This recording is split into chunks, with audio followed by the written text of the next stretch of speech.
¿Qué tal? Buenas noches. De nuevo aquí con ustedes para compartir estas emociones del tema general que se llama Juárez y los Estados Unidos, y que hoy veremos el capítulo titulado El Tratado de la Mesilla. Bien, la semana pasada, como ustedes recordarán, nos quedamos precisamente en la época en que de nuevo los Estados Unidos volvían para pedirle pues a México algo más, y mandaban a su nuevo embajador, al señor James Gadsden, para hablar con Santana, directamente con Santana, porque se acercaban de nuevo peligrosamente en número los diputados de la región norteña, y los sureños no querían perder en Estados Unidos su posición y sobre todo la presidencia. Querían conservar la Casa Blanca. Desde Washington hasta este momento, todos los presidentes habían sido esclavistas, la mayoría de ellos con inversiones algodoneras. Por lo tanto, no pensaban dejarlo. A pesar que el mundo estaba cambiando, ellos no pretendían, no querían cambiar. Bien, les comenté la semana pasada que Gadsden llega con un maletín, y con 3 carpetas. Y efectivamente, Santana no puede evitar recibirlo. Al fin de cuentas, de alguna manera, para bien o para mal, eso como le quedamos en su momento, ya lo comentaremos, pues había sido su socio, para bien o para mal. Y entonces James Gadsden, en esa entrevista en Chapultepec con Santana, Gadsden le hace una oferta bastante buena a Santana en este sentido. Señor, vengo de parte del presidente de Estados Unidos para decir pues que hemos visto que lo que hace 5 años pues México le cedió a Estados Unidos no es suficiente para todos los daños y las consecuencias de esos daños que la guerra, cuya culpabilidad es de México, le causó a Estados Unidos. Por lo tanto, pues venimos a pedirle, pues que nos venda más territorio. Como ya no estamos en guerra, pues ya no se trata de ceder, pero Estados Unidos pues no acostumbramos robar ni despojar. Queremos que nos venda territorio. Santana, con su bastón, un hombre, como les digo, de 60 y tantos años, lo escuchaba atentamente. ¿Y cuál es su propuesta, Mr. Gadsden? Muy sencillo, señor presidente, le dice, aquí está. Y saca la primera carpeta. Vamos a empezar por lo que le gustaría al presidente Pierce, que es la propuesta principal, que es la que queremos. Hable usted. Pues queremos que nos venda a usted todo lo que viene siendo el norte de ustedes, el norte de México. Y ahí les va. Agárrense, siéntense bien y no se van a atragantar sus palomitas porque ahí viene lo bueno. Queremos que nos venda la Baja California, Sinaloa, Sonora, Chihuahua, Coahuila, Nuevo León, Tamaulipas y el paso por el istmo de Tehuantepec. Santana, así, mutarse, lo estaba escuchando. Por esta cantidad, los Estados Unidos le ofrecen $50 millones y a usted, por sus molestias, $10 millones. Santana ve que la cosa era totalmente la desaparición de México. Dice Santana, bueno, y la otra carpetita que tiene usted, que dice, cómo no, esta es la segunda. En caso que por algún motivo entendible no pueda usted entregarnos este territorio, tenemos otra propuesta. Queremos que nos dé la Baja California, lo que viene siendo los territorios de Coahuila, Nuevo León, Tamaulipas y el paso por el istmo de Tehuantepec. Por esta cantidad, por esta molestia, Estados Unidos está dispuesto a pagarle a México unos $20 millones, y a usted $1 millón por su molestia. Santana estaba viendo que esto era algo que no podía hacer, lo veía feo. Y la tercera carpetita, bueno, esa es la que, pues si ya no hay otra, tampoco les disgustaría al presidente de Estados Unidos, pero se lo voy a decir. Queremos que nos entregue la Baja California, nos venda la Baja California y el paso por el Istmo de Tehuantepec. Por esta cantidad, okay, pensamos darle a México $1.000.000 y a usted $10.000 por su molestia. De todas maneras, era la Baja California, o sea, y el paso de Tehuantepec. Empezaba Santana a dudar y dice, bueno, y no hay otra carpeta, no hay, una de estas tres usted escoge. Y Santana se atreve a decir, ¿y si no escojo ninguna? Entonces dice Galsen, ¿cómo que si no escoge ninguna, señor presidente? Tienes que escoger una. Digo, eso es lo que le conviene al presidente de Estados Unidos, pero si a mí como presidente no me conviene ninguna, entonces cuenta Lucas Alamán, que estaba presente y que era secretario de Santana, que Galsen con toda su prepotencia cierra las carpetas, muy bien cerradas, las mete en su portafolio y que le dice Santana, pues si no escoge usted ninguna, bajo cualquier pretexto, señor presidente, los Estados Unidos volverán a invadir México, les arrebatamos todos los territorios y no les pagamos nada. La diferencia está en que se lo venimos a pedir en buen plan, en plan de compra-venta. Pero si usted no quiere vender, entonces, repito, bajo cualquier pretexto, invadimos México, se los quitamos y no les damos nada. Creo que es muy claro el beneficio que usted recibiría de escoger una de estas carpetas. Santana se ha pegado a la pared. Por primera vez, al menos lo que la mayoría de los autores comenta, Santana, quizá porque ya era un viejo, porque quizás se había arrepentido de lo que había hecho años antes, como que tuvo así como un flashazo de patriotismo. Y dice, esto no lo puedo, no, o sea, si yo cedo esto, desaparezco México. Eso está claro, aunque sea no solo la Baja California y el Tratado de Tehuantepec, porque una vez que estén adentro de Baja California, van a cruzar, ¿okay? Se van a adueñar del Mar de Cortés y van a entrar, y Tehuantepec se lleva todo el sur. Entonces Santana, ¿okay?, ante la amenaza de o vendes o te lo quito, así de simple, así se la jugaban los Estados Unidos, o me vendes o te lo quito. Yo estoy diciendo buena onda. No quiere aceptar la buena onda, entonces atende las consecuencias. Entonces, Santana se le ocurre, miren, sí vamos a pactar, Mr. Galsen, qué bueno, sí vamos a pactar, pero creo que lo mejor es que lo atiendan esto. Usted es abogado, yo no lo soy. Pues, estoy a disposición, señor. Voy a llamar a mi abogado para que él sea el que llegue a un acuerdo con usted. Creo que es lo justo, ¿no? Para que hagamos un tratado. Bueno, perfecto.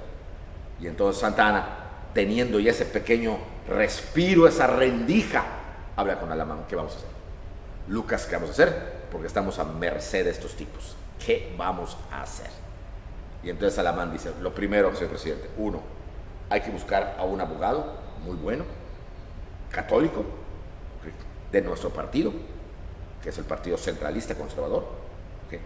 Y si hace 50 años don Luis de Onís logró darle la vuelta a Adams, que era mucho más inteligente que este, que se ve que es auténticamente un prepotente, un tipo que se cree mucho, podemos conseguir a un buen abogado. Y dos, mi consejo, señor presidente, hay que buscar a 2 diplomáticos de nuestro partido que vayan a Europa a sondear las casas reinantes católicas. Y dicen, ¿por qué? ¿Por qué? Por la amenaza de Estados Unidos. Siempre la vamos a tener, señor presidente, siempre. Y ahorita usted, de alguna manera, vamos a detener esto. Pero cuando usted se muera, ¿qué va a pasar? No podemos dejar a México así, al garete. Tenemos que buscar a alguien de Europa que pueda venir, ¿okay?, a detener ese empuje protestante y terrible de los Estados Unidos. Entonces, Santana dice, bien, escójalos y mándeme al abogado. En la cuestión de los diplomáticos que se van a ir a Europa, eso va a ser otro tema después, más adelante. ¿Okay? Vamos a ubicarlos en el tema de hoy, que es el Tratado de la Mesilla. Y consiguen un abogado, muy bueno, por cierto, miembro del Partido Conservador, centralista, que era el que dominaba en ese momento, era el señor, ok, don Manuel Díez de Bonilla. Díez de Bonilla va a ser un gran abogado que poco ha sido reconocido en la historia. El problema de nuestra historia, jóvenes, es que nuestra historia es maniquea. O sea, hay buenos y hay malos, cuando aquí no hay ni buenos ni malos. Hay gente que actuó y que se equivocó porque tomó decisiones malas o equivocadas. Quizás si repasamos toda la historia, haya con muchos 5 o 6 personajes que realmente actuaron con una maldad tremenda, pero la mayoría no. Entonces, Díez de Bonilla va a hacerle honor a su apellido, porque va a sacar 10, lo va a hacer muy bien. ¿Y quién se acuerda de él? ¿Acaso usted? ¿O usted? ¿Usted? Casi nadie ha oído hablar de él. Y salvó a México. ¿Y por qué lo han olvidado? Porque desgraciadamente, y aquí viene el maniqueísmo de la política mexicana, perteneció al Partido Conservador. Como si el Partido Liberal no haya hecho traiciones también o tratados terribles como el Corwin doblado o el White Zamacona o el mismo Maclean Ocampo, que veremos más adelante. Tratados, eso sí, verdaderamente humillantes para México. Ah, pero como son liberales, eso sí, vamos a ponerlos como los ídolos. Eso no puede ser. No puede ser, porque hay patriotas de ambos bandos, como hay traidores de ambos bandos. Entonces, nuestra historia, lamentablemente, desde el porfiriato y sobre todo con el régimen revolucionario, crearon una historia maniquea. Estos son los buenos, son los malos. Y los malos son execrables y execrados. Fuera. Malamente. Malamente. Porque si no conocemos la verdad, ¿okay?, estamos mal. Por eso somos un país sin memoria. Por eso es que no nos acordamos, porque nos han confundido tanto. Por eso hay que saber la verdad y no quedarnos con esa pregunta que Pilatos le hizo a Jesús: ¿la verdad? ¿Y qué es la verdad? Hay que tratar de llegar al fondo. Y si no llegamos al fondo, al menos buscar. Y una prueba contundente de la ingratitud partidista y maniquea de los autores, sobre todo oficialistas, es Manuel Díez de Bonilla, que su único delito fue que trabajó para Santana. Así de simple, como Lucas Alamán, igual. Bueno, ese conoció un poquito más. Bueno, pues Díez de Bonilla acepta el reto y entonces se presenta a las pláticas o a las reuniones que va a tener con Galsen. Galsen había rentado una casa en Tacubaya. Tacubaya era un lugar que estaba en las afueras de la Ciudad de México, no como hoy que está adentro, ¿okay? Y ahí habían casas, pues no precisamente así unos palacios, pero sí era un lugar donde vivía gente importante, gente rica, como tipo quintas, pequeñas haciendas, y ahí vivía él. Y en su casa, porque así lo quiso Galsen, ahí se van a llevar a cabo las pláticas. ¿Okay? Casi todo se basaba en la primera carpeta. Él quería llevarse todo, porque él sabía que de eso dependía, por así decir, su estatua y su pase ante la historia de Estados Unidos. Eso quería Galsen. Y las pláticas van a durar porque el tipo no era inteligente, era tosudo, o sea, era esto, pero no inteligente. En cambio, Díez de Bonilla sí. Y si hubiera habido alguien que apuntara, no sé, algún taquígrafo, porque en esa época pues no había como hoy grabación, nada por el estilo, que hubiera apuntado a las pláticas, hubiera estado interesantísimo ver qué discutieron. Porque eran entre ellos, y iban, y definitivamente Díez de Bonilla tenía la mente de no aceptar ninguno de los tres, ni siquiera el chico. Nada. ¿Cuál era la idea de Díez de Bonilla, como luego va a ser la información que tenemos ya? La idea de Díez de Bonilla era que el que proponga sea él. Si México iba a vender, tenía que vender lo que México quisiera vender y no lo que otro tipo viniera. Y quiero esto, me lo vendes o te lo quito. O sea, ¿qué es esto? Esto es auténticamente una rapiña. Era un lenguaje auténticamente de bandoleros. Era un lenguaje barato de ladrones. Esa es la verdad. Y al pan, pan y al vino, vino. Entonces, tenía que darle la vuelta para que ese chavo, ese Gadsden, se diera lo que él quería. Y así se llevaron 4 meses y medio de 1853. Inclusive, les va, porque esto fue por ahí del otoño, va a llegar hasta el 54. Y nada, hasta que al fin, en el informe escrito que hay de Manuel de Díez de Bonilla al presidente Santana, donde le informa que ya se está llegando a un arreglo y que tenga confianza, porque no se va a aceptar ninguna de las 3 carpetas. Hay una nueva propuesta que propuso él. ¿Y cuál fue esa propuesta? Una propuesta muy sencilla, que al final de cuentas Díez de Bonilla lo va a aceptar, y como su antecesor Adams lo va a firmar, y luego quizás se arrepiente, pero ya estaba su firma ya sentada y no pasó a formar parte de las glorias de Estados Unidos, porque ellos ni saben quién es Gadsden, a diferencia de Poinsett, que sí lo saben. Bueno, ¿qué fue? Pues que al final de cuentas solo le van a vender un pequeño territorio al norte de México, al norte, ya por Chihuahua, al norte, en la frontera, que era un territorio llamado La Mesilla, porque parece una mesa. Entonces, la línea territorial en el norte era una línea horizontal, así. Y al vender la mesilla hace así. Voy a subir. O sea, le quitan una parte para dársela. ¿Por qué? ¿Qué fue lo que argumentó y que va a firmar Gadsden? ¿Y cómo pidiendo un pastelote así gigantesco se va a conformar con lo que quedó del pastelito? Ya ni siquiera con un trozo de pastel. ¿Cómo se va a conformar? Porque tenían un ferrocarril los norteamericanos que iban desde la Alta California, y tenían que alargarse, para irse hacia Texas, que ya era Estados Unidos. Entonces de ahí lo convence, se van a abaratar los costos, porque el ferrocarril ya va a pasar para ustedes en línea recta, su ferrocarril. Entonces este territorio que es nuestro les perjudica a ustedes. Entonces eso se los voy a vender. Eso fue la primera cuestión. Gadsden tenía acciones en esa vía ferroviaria, por lo tanto le convenía, porque a menos costo, más ganancia.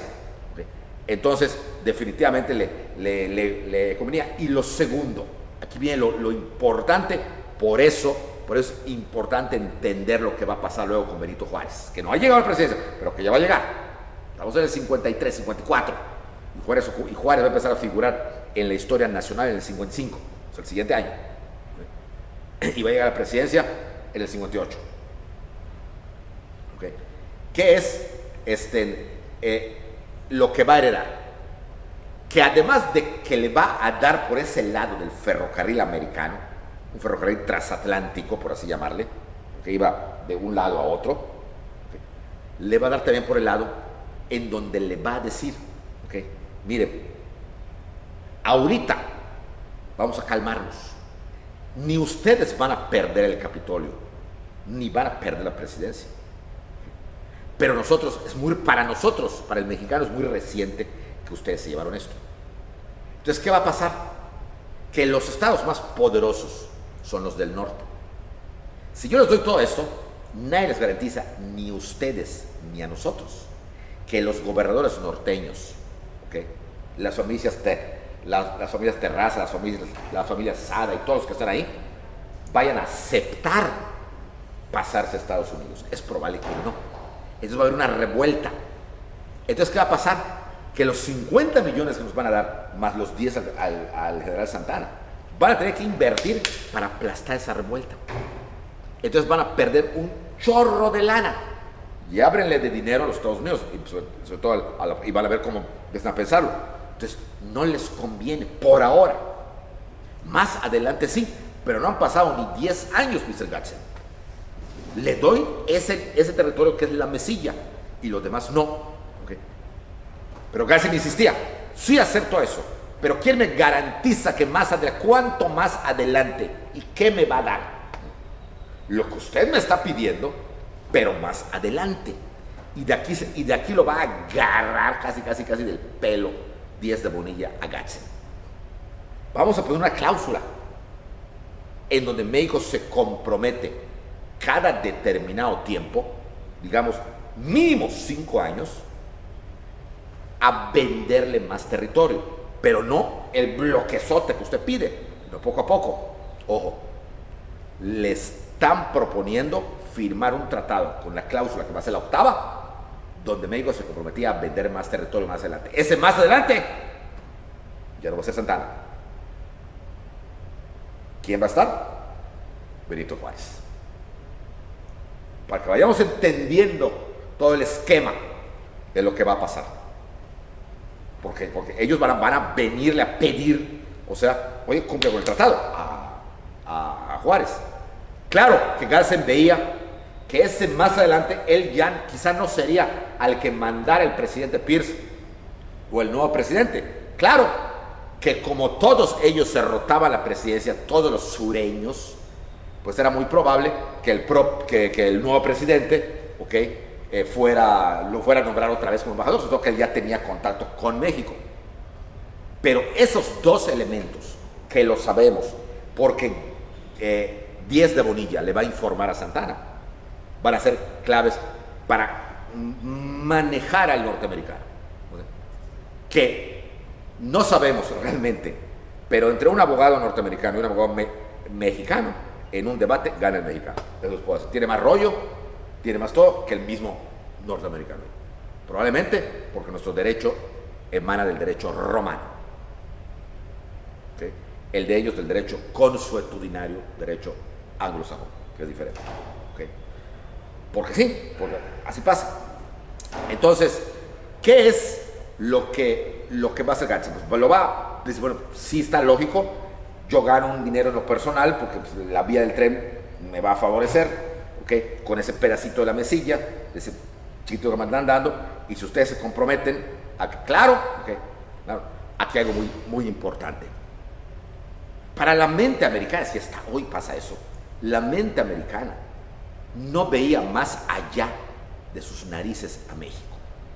Es decir, para Gadsden, y muy probablemente para Pierce y para los políticos de la Casa Blanca y del Capitolio, no sé qué pensarían, pero yo creo que pensaban, porque así pensaban ellos, de que Santana iba a ser eterno. ¿Por qué? Porque a Santana lo habían visto desde la época de Jackson. Estamos hablando que Santana había estado desde 1830, más o menos, y estamos en el 54, y siempre Santana. Quizá lo pensaban inmortal, o no sabemos cuál era la mentalidad norteamericana, pero tenían una idea de México muy diferente a la de Estados Unidos. Si bien Estados Unidos estaba acostumbrado a cambiar presidentes cada 4, cada 8, Santana había estado siempre ahí. Y los presidentes que ocupaban el lugar de Santana en algunos momentos duraban muy poco. Muy poco. Algunos duraban un día o duraban 4 o 5 horas. Y Santana volvía. Entonces los norteamericanos lo veían y Santana siempre los había beneficiado. En los años 30 con Texas, en los 40 con la mitad de México, y ahora venían los 50. ¿Por qué no iba a estar en los 60? Eso no midieron. Que Santana, 1, se fuera a morir, o 2, que se fuera a ir para siempre a algún lado. Digo, no al otro mundo, pero a algún otro lado. Entonces, y si Díaz de Bonilla lo hizo adrede, porque sabía que muy probablemente Santana ya no iba a estar, o a lo mejor sí, ya en 5 años, fíjense muy bien cómo pensaba 10, en 5 años o más, podían pasar muchas cosas. Podían pasar muchas cosas. Sobre todo que Díaz de Bonilla sabía lo que les conté hace un momento, que Lucas Alamán estaba buscando a 2 diplomáticos para mandar a Europa, sondear las monarquías católicas para que venga un príncipe católico cuando falte Santana. Y si venía un príncipe católico apoyado por las Fuerzas Armadas, por una monarquía fuerte católica europea, los norteamericanos se iban a topar, con una sopa de su propio chocolate. O sea, las cosas podían cambiar en 5 años. E importante en política como en la guerra es ganar tiempo. y 10 de Bonilla, eso era lo que estaba jugando. Le tiraba una recta que abanicó Gadsden con lo del ferrocarril. Llévate este padecita, es ahora o nunca. Y luego le tiró una curva con la que se ponchó Gadsden, ¿okay? En donde le decía, pongamos una cláusula y nos comprometemos. Entre 5 años, cuando vuelvas, Santana te lo va a cumplir, porque vamos a estar acá, somos jóvenes, y si Santana no está, estoy yo. Ante la mente simplona, limitada de James Gadsden, que se sentía el papá de los pollitos. Y entonces, ¿okay?, se firma el famoso Tratado de la Mesilla, ¿okay?, en donde Gadsden cae en las redes, así como cayó Adams en las redes de Onís hacía 40 años. Ahora Gadsden caía en las redes de 10 de Bonilla. Se firma el tratado y México se salva.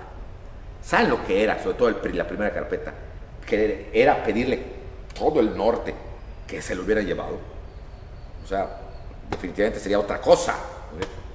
Los amigos de Guaymas que nos ven no estaríamos aquí. O estaríamos también hablando inglés, o no sabemos. ¿Okay? En fin, se salvó México. Claro, se dio un poquito, mínimo, y fue más bien una pequeña curva para que el tren pasara directo y derecho. Pero fuera de eso, nada. Y Gadsden se va contento, además se fue contento, o sea, ya que lo apalearon, se va contento. ¿Por qué se va contento? Porque él dijo, bueno, no importa, es como si las pláticas hubieran tardado 5 años. Desde 5 años vuelvo, seguiremos en el poder, que sí van a seguir, bueno, no pierdes, pero siempre el gobierno sureño, y vuelvo y me lo tienen que dar. Y entonces Gadsden muy contento, se va, ¿ok? Y México se salva. Pero, lamentablemente, ya los mexicanos cultos, académicos, profesionistas, ya tenían a Santana y sus santanadas hasta aquí. Y esta buena intención de don Antonio ya no va a contar. Porque así hubiera dado el todo, hubiera dado una partecita como dio, iba a ser tomado a mal por sus enemigos políticos. ¿Y quiénes eran sus enemigos políticos? El Partido Liberal. ¿Okay? El antiguo grupo federalista proamericano se había convertido en el Partido Liberal Mexicano. ¿Okay? El Partido Liberal era el partido que en algún otro curso hemos comentado, era aquel que veía a Estados Unidos como el ejemplo a seguir, el país moderno, eran proamericanos y que había que imitarlos en todo. ¿Okay?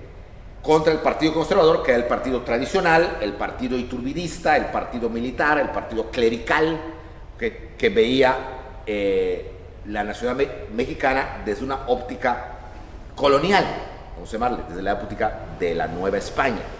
¿Okay? Entonces, este partido, ¿okay?, como si nada, después de la pérdida de territorio, había crecido. Y ya varios estados se habían declarado a favor del partido liberal, como Michoacán, con el gobernador Melchor Ocampo, ¿okay?, como Guanajuato, con el gobernador Santos Degollado, como Oaxaca, con el gobernador Benito Juárez, ¿okay?, que todos estos personajes y otros políticos de menor envergadura escribían ya contra el gobierno santanista. Sin embargo, de ahí no pasaban. ¿Okay? Cuando Santana regresa de Colombia, hoy ya llamado por los mexicanos, Santana no acepta estas críticas y ordena que sean desterrados todos ellos, y los agarra a todos, a Ocampo, a Juárez, a Degollado, a Ponce de Arriaga, a Guillermo Prieto, un montón, y se van a Nueva Orleans. ¿Por qué a Nueva Orleans? Porque todos ellos pertenecían al grupo de la Logia Masónica Mexicana, la antigua Logia Masónica Yorquina, que tenía su sede en Nueva Orleans, donde estaba la Junta Anfictiónica. Y ahí coinciden todos ellos, muchos ni se conocían. Y ahí se conocieron. O sea que ahí cometió un error Santana, porque si bien en México los pudo controlar, tenía el ejército de su lado y a la iglesia de su lado igual, el extranjero no. Y en el extranjero se unieron todos para hacer causa común, prepararse y esperar el momento oportuno para regresar a México y derribar ya de una vez y para siempre a Santana del poder. Y el pretexto fue el Tratado de la Mesilla, que quizá fue lo único decente que hizo Santana en toda su vida política, pero fue lo que de alguna manera va a ser el pretexto para tumbarlo y ya quedar completamente, ya nunca más va a volver al poder. Entonces, con este pretexto, se levanta en armas el general Juan Álvarez del estado de Guerrero, un viejo cacique que no tenía ni idea de lo que sabía hablar, pero que estaba asesorado por el abogado Ignacio Comonfort, un liberal muy importante, que se levanta en armas. Este Comonfort, que tenía contacto con los desterrados en Nueva Orleans, les avisa que vengan, que ahorita no van a poder impedirles la entrada por diferentes puertos, porque es el momento de hacer causa común y tirar a Santana. Y efectivamente empiezan a llegar los desterrados, se van uniendo a esta rebelión, que primero fue una rebelión de un pueblito llamado Ayutla, luego de todo el estado de Guerrero, y luego se convierte en una rebelión casi nacional, más bien del centro-sur. Santana, que muchos dicen que pudo haberlo acabado porque tenía la fuerza militar del ejército, que siempre le fue fiel, más el apoyo económico de la iglesia, ya no quiere pelear. Se siente cansado, se siente agotado. Un hombre entre los 60 y los 70 de hace 150 años, pues ya no era lo mismo que hoy, y se siente que ya no puede más, y un día, sin decir agua va, deja su renuncia sentada en su escritorio y por la puerta secreta que él mismo había hecho atrás del palacio y que todavía está esa puerta, que se llama la Puerta Antonia, en honor a él, Santana huye para irse a su hacienda, recoger sus cosas, de ahí a Veracruz, de ahí agarrar un barco, de ahí pasar a La Habana, saludar a sus amigos, recoger más cosas, irse a Jamaica, a Kingston, agarrar unos negros que lo abanicaban y que eran una especie como de esclavos que él tenía, y de ahí se va a vivir otra vez a Colombia, a Turbaco, que donde ya ahí sí lo quería. Esta vez ya no va a volver don Antonio, esta vez fue el fin definitivo de Antonio López de Santana. Sí va a volver, pero ya como un ciudadano X y ya nadie lo va a reconocer, va a estar viejísimo, pero ya políticamente ya no vuelve. Y entonces, argumentando traición por el Tratado de la Mesilla, los liberales toman el poder. Al tomar el poder, ocupan la Ciudad de México. Mientras llegaban todos los desterrados, o sea, Guillermo Prieto, Arriaga, Ocampo, el mismo Juárez, Comonfort y Álvarez llegan a la capital. Como el que figuraba como imagen popular era Álvarez, un señor como de 70 años que para esa edad ya estaba súper viejo, había sido amigo de Vicente Guerrero, unas patillotas al estilo antiguo que ya no se usaban, que casi te las comías de aquí, pelo blanquísimo, vestido como charro, todo el tiempo fumando, era un lépero mal hablado, mascado tabaco a cada rato, o sea, escupía grande, decía, clásico, pero era el que convenía en ese momento. Era y detrás, Comonfort, mientras llegaban los desterrados. Cuando llegan los desterrados, se hace un gobierno liberal, el primer gobierno liberal que va a haber, ¿qué año? 1855, en donde se ratifica como presidente a Álvarez, como vicepresidente a Comonfort, y como secretarios a tres personas muy importantes: Guillermo Prieto, de Hacienda; Melchor Ocampo, de Asuntos Religiosos; y Benito Juárez en la cartera de Justicia. Esto ocurría terminando el verano de 1855. Una vez reunidos todos ahí, deciden que lo que había que hacer era rápido. Lo primero, convocar a un congreso para hacer una nueva constitución. Era importante una constitución nueva. La otra no había servido para nada. Una mucho más avanzada y no copiada de ninguna, como había sido la del 24, que era copiada totalmente de la Constitución americana. Entonces, hacer una nueva constitución. ¿Okay? Y mientras Comonfort convocaba, ¿okay?, se empezaban a dictar leyes, vamos a ver así, sueltas. Y la primera la va a hacer Benito Juárez, que se llamó Ley de Administración de Justicia, conocida en la historia como Ley Juárez. No era presidente, era secretario de Justicia. ¿Okay? Pero Álvarez, que firmaba todo porque no sabía nada, no se dio cuenta de lo que traía esta ley. Esta ley llamada de Administración de Justicia consistía en que Juárez creaba los tribunales civiles, ¿okay?, independiente de los tribunales eclesiásticos. Ya no había Inquisición, pero la Iglesia de todas maneras intervenía en los juicios. Juárez dijo, no, el tribunal eclesiástico será para delitos eclesiásticos y lo manejará la Iglesia, pero el tribunal civil tiene que manejar todo lo que hace todas las demás gentes. ¿Okay? Y además prohibía el pago obligatorio del diezmo. Si la gente no tiene dinero, no se le pueden embargar sus bienes, como lo hacía la Iglesia. El pago queda a criterio de cada fiel, no es obligatorio pagar el diezmo. Evidentemente, cuando se publica esa ley, gritan todos, vale, sobre todo la Iglesia.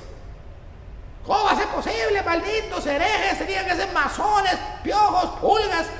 De todo le dicen, sobre todo a Álvarez, que era el presidente.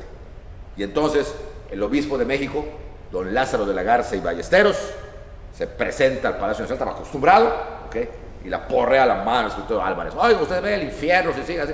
Como el otro era un rancherote, ¿okay?, al infierno, sí, al infierno, te van a pinchar allá a los diablitos y te vas a coser vivo. El pobre Álvarez era un tipo muy ignorante. Ay, no. ¿Okay? Y entonces Álvarez, que estaba acostumbrado como cacique que era a gritar, más no a que le griten, dicen que eso no es para mí, señores. Agarra y un buen día que llega Comonfort, ve que estaba vacío el palacio y Álvarez estaba lleno. ¿A dónde va, señor presidente? A mi casa. ¿Cómo que a su casa? Me voy con mi mamá. Bueno, tampoco, ¿no? Me voy. A mí no me grita nadie. Yo me voy. Aquí no me gusta estar. Pero señor presidente, ¿cómo se me une? Me voy. Así de bárbaro era don Juan Álvarez. Me voy porque me voy. Pero ¿cómo se va a ir? Y agarró y se fue.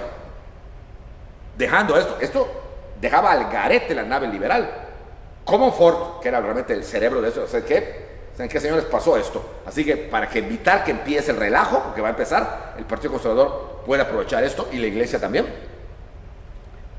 Vamos, que me ratifiquen a mí como presidente interino mientras se hace la Constitución. Y efectivamente se ratifica Comonfort como presidente interino. Y lo primero que hace Comonfort es la Constitución. En un año, los diputados liberales van a hacer una nueva Constitución. Pero desde el principio no le gustó ni al Partido Conservador ni a la Iglesia. ¿Por qué? Porque los 221 diputados, todos eran liberales. Y según la mente conservadora, el liberalismo era igual a ateísmo, lo cual no era cierto, pero así lo creían ellos. Segundo, en una de las sesiones se discutió el artículo 15, que era el de la libertad de cultos.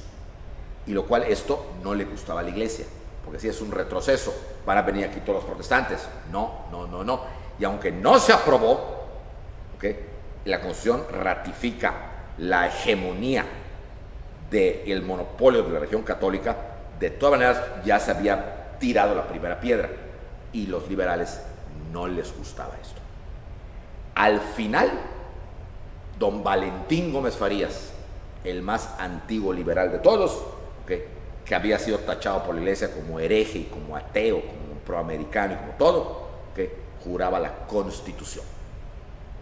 Se nombraba Comonfort presidente constitucional por un periodo de 4 años, que iniciaría el 1 de diciembre de 1857 para terminar el 30 de noviembre de 1861.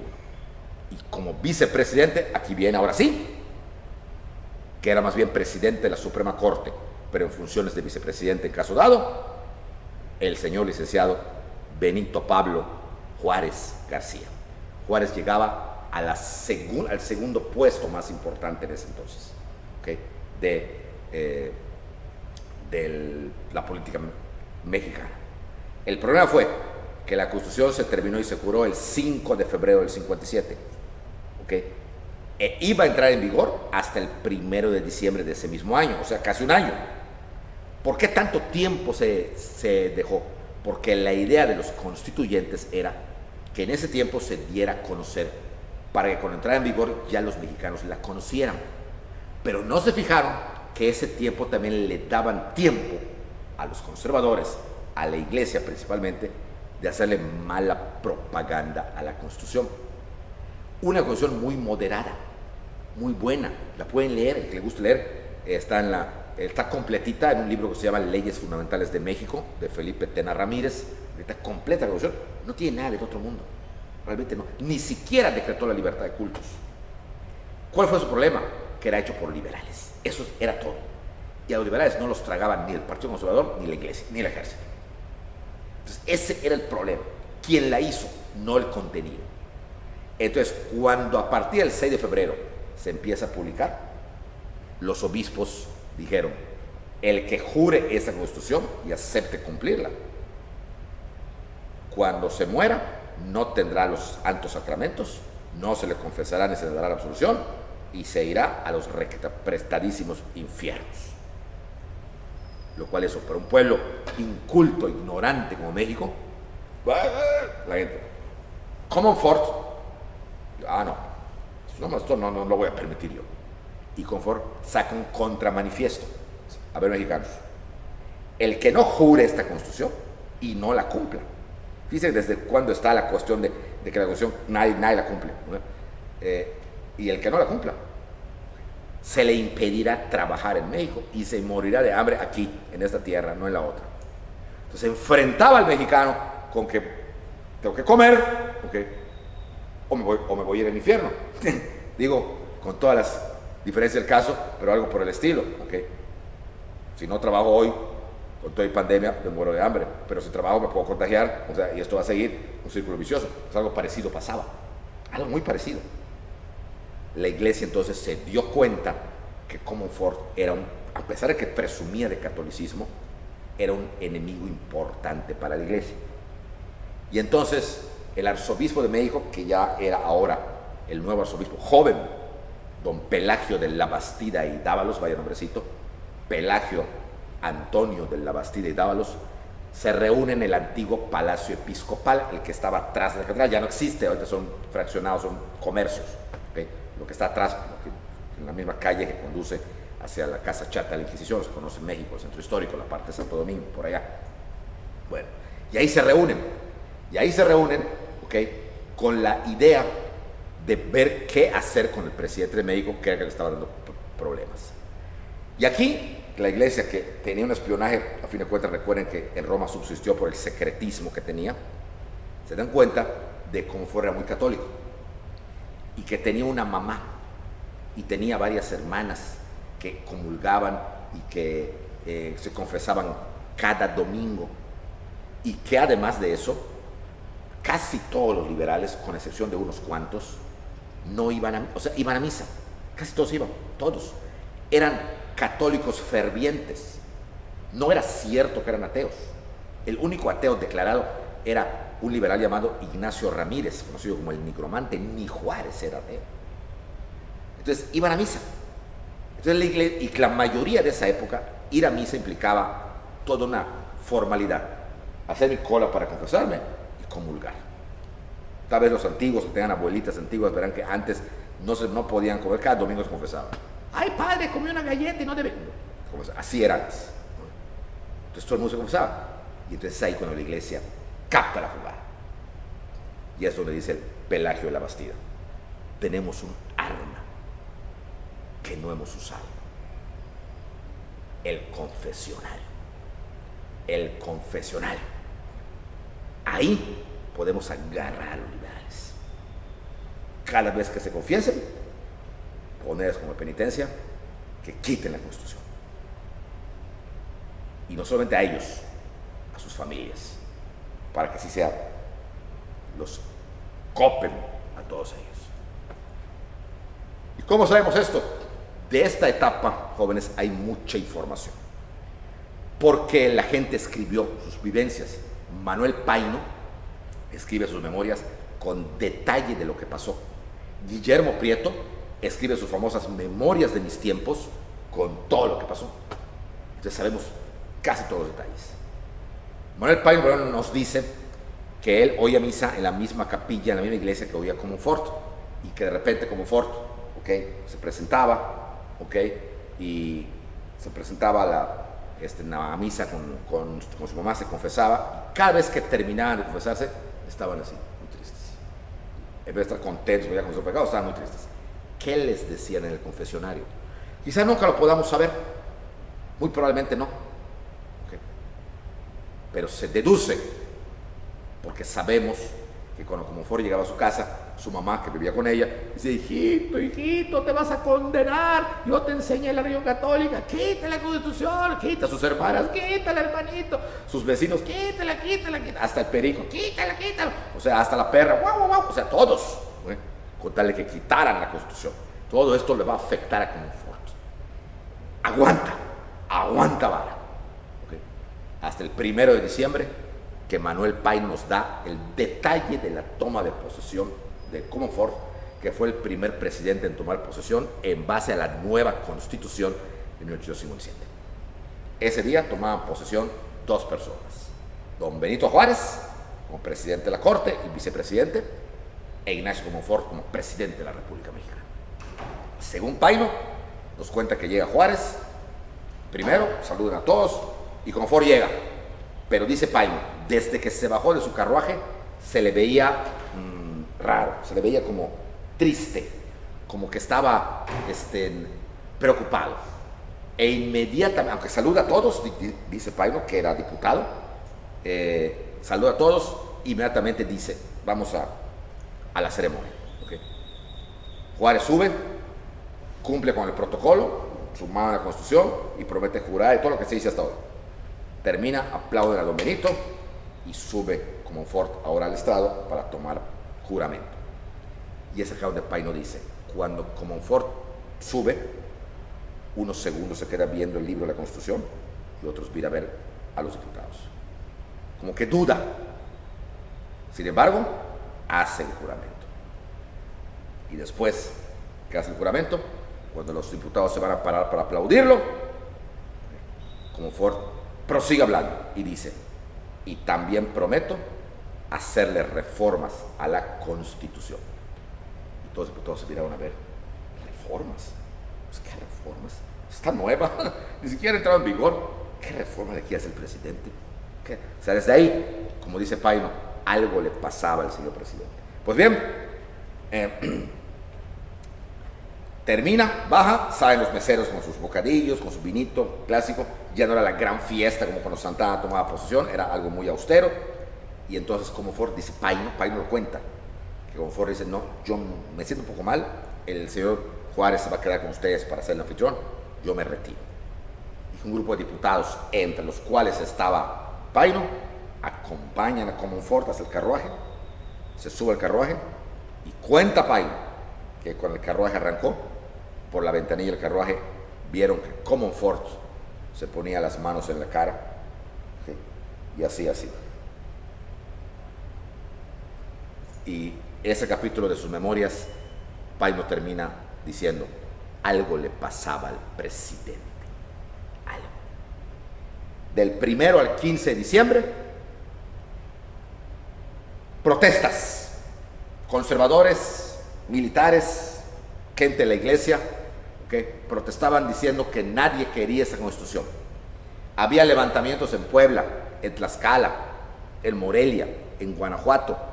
Todos fueron aplastados, inclusive en las de Puebla, cuando se comprobó que los obispos de Puebla estaban involucrados, los desterró Comonfort. Pero había mucho descontento por la Constitución, pobrecita Constitución, por la Constitución. Y así llegamos a la noche del 15 de diciembre, 15 días después de 1857. Comonfort, era presidente, y esto que les voy a contar lo narra Manuel Paino. 7 de la noche, ya oscuro, en la casa de Paino en Tacubaya, una casa grande, tenía así una entrada bastante bonita, como una quinta muy grande, ¿ok? Y ahí estaban reunidos cerca de 100 diputados, liberales, todos, en casa de Manuel Paino. Y ahí se discutía algo importante, un golpe de Estado.